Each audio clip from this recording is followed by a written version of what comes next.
सिंध के सीनियर वजीर शर्जील इनाम मेमन ने खबरदार किया है कि सैलाब का बड़ा रेला जल्द ही सिंध में दाखिल होने वाला है, इसलिए कच्चे के इलाकों में रहने वाले अवाम फौरी तौर पर महफूज मकामात या हुकूमती रिलीफ कैंप्स में मुंतकिल हो जाएं।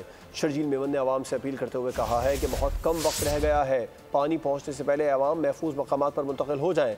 अगर पानी पहुँच गया तो लोगों को कश्तियों के जरिए निकालना पड़ेगा, जो एक बहुत बड़ा चैलेंज होगा।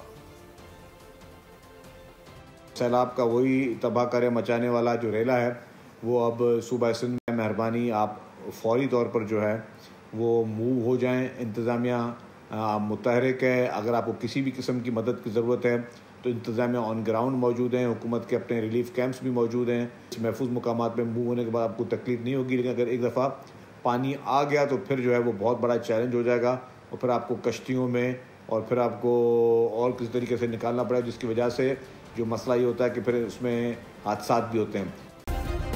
सब्सक्राइब करें और बेल दबाएं ताकि कोई खबर रह न जाए।